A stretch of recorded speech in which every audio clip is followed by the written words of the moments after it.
Business Permit and Licensing Office, iti syudad ti Lawag agtultuloy ti panagado dagiti illegal, ti panaglako na gaputawan na permit na gitoy nga ambulant vendor. Sigun na kini Miss Antoinette Bare nga ti Chief iti Licensing Division iti syudad, adda na ti imun una apanakiya sa itada, nga maadalat ta dagiti sumingsingit nga aga pwesto.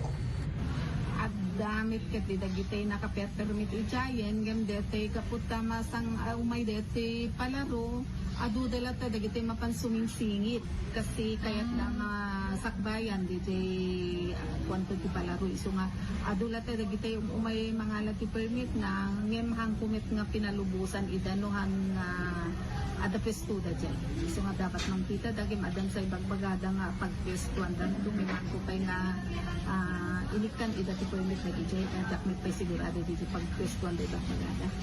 Kinanana adagiti iket dagiti ambulant vendor iti Barangay 5 sangwanan ti Paisa Pagadalan ken Abay ti Marcos Stadium.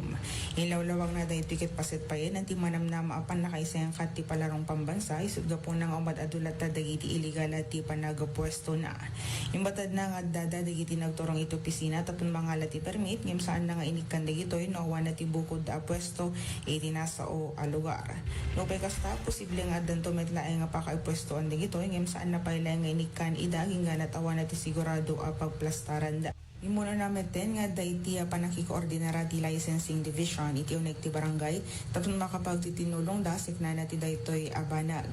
Kabayatan nagdagop meten na ti sangagasot ken upat abilang nagiti ambulant vendors ti naikan na ti peddlers permit para iti panagalako da. Kadway ti 99.5 Malawag, Idol Joan Gistin, Tata, Forward.